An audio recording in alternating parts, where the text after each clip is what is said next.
யூஎஸ்ல இந்த பிரசிடென்ட்டுக்குரிய எலெக்ஷன் நடந்தப்பவே வந்து நம்ம ட்ரம்ப் செலக்ட் ஆன ஒரு 20ஆம் தேதி பதவி ஏற்க போறாரு. அப்போ அந்த எலெக்ஷன் நடக்கும்போது அந்த யூஎஸ் பார்லிமெண்ட்டுக்குரிய எம்பி அதுக்குரிய எலெக்ஷனும் நடந்துச்சு. இப்போ அந்த எம்பிலாம் செலக்ட் ஆனவங்கலாம் நேற்று வந்து அந்த பதவி பிரமாணம் பண்ணாங்க. இதில் ஒரு சுவாரஸ்யமான விஷயம் வந்து என்னென்னா, அதில் 6 இந்திய வம்சாவளியை சார்ந்தவர்கள் வந்து எம்பியாக தேர்ந்தெடுக்கப்பட்டிருக்காங்க. பட் அந்த 6 பேருமே வந்து டெமோக்ராட்டிக் கமலா ஹாரிஸ் கட்சியை சார்ந்தவர்கள், ஜனநாயக கட்சியை சார்ந்தவர்கள். நோபடிஸ் ஃப்ரம் அது என்னது நேற்று அந்த 6 பேரில் ஒருத்தர் கூட வந்து நம்மளுடைய ரிப்பப்ளிக் குடியரசு கட்சியை சார்ந்தவர்கள் இல்லையா.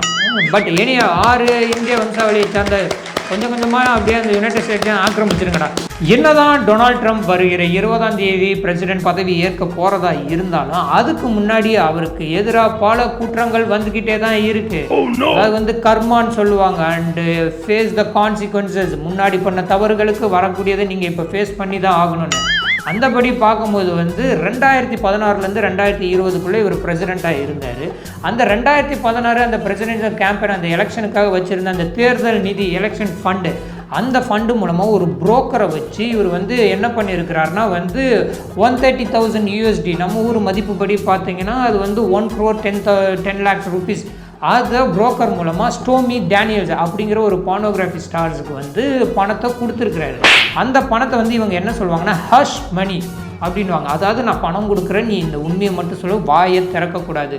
ஹஷ் மணி அப்படிங்கிறது எதுக்குடா நீங்கள் அவர்கிட்ட அந்த பணத்தை கொடுத்தீங்க அப்படின்னு பார்த்தா, இவர் 2006 அந்த ஆபாச நடிகையை பார்னோகிராஃபிக் ஸ்டார் ஸ்டோமி டேனியல்ஸ் கூட இவர் வந்து செக்ஸுவல் தகாத உறவு வச்சுருந்துருக்கிறார் 2006.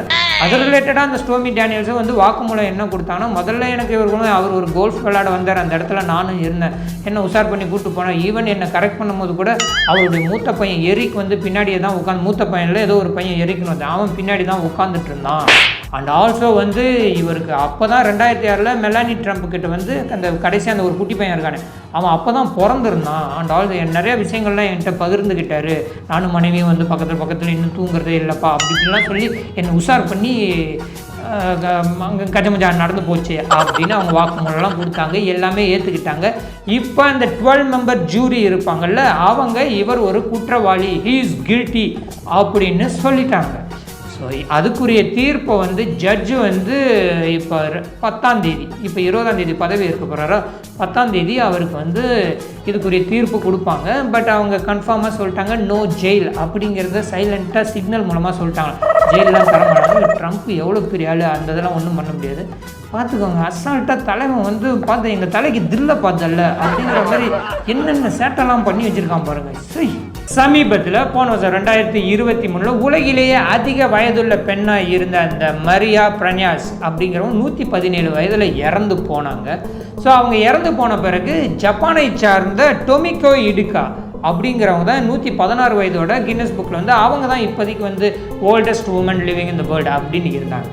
நேற்று துரதிர்ஷ்டவசமாக அந்த ஜப்பானை சார்ந்த டொமிகோ இடுகா தன்னுடைய 116வது வயதில் இறந்து போயிட்டாங்க. அவங்களுக்கு எங்களுடைய ஆழ்ந்த இரங்கலை தெரிவிச்சுக்கணும். சைனாவில் ஹேபே மாகாணத்தில் இருக்கிற ஜாங்கியாகு அப்படிங்கிற சிட்டியில் அந்த இடத்துல வந்து ஒரு உணவு சந்தைலாம் இருக்கும் பொழுது அங்கே வந்து நான் லோக்கல் ஃபுட்ஸ் அண்ட் வெளிநாட்டு உணவுகள் அதை பொருட்கள் எல்லாமே வந்து அந்த இடத்துல வியாபாரத்துக்கு இருக்கும் போல் அந்த இடத்துல வந்து ஒரு ஹோட்டலில் வந்து துரதிர்ஷ்டவசமாக திடீர்னு அன்ஃபார்ச்சுனேட்டாக நெருப்பு பற்றி ஆரம்பித்து அது அந்த உணவு சந்தை ஃபுல்லாக பரவி அதில் வந்து 8 பேர் வந்து இறந்து போயிருக்கிறாங்க. 15 பேருக்கு மேலே வந்து படுகாயங்களோடு இருக்காங்க. அது இனிமேல் தான் சிகிச்சைக்கு அப்புறம் தான் இந்த இறப்பினுடைய எண்ணிக்கை இன்னும் கூடுன்னு வேறு சொல்லிட்டு இருக்காங்க. ஸோ இந்த துரதிர்ஷ்ட சம்பவத்துக்கு எங்களுடைய ஆழ்ந்த இரங்கலை தெரிவிச்சுக்கிறோம்.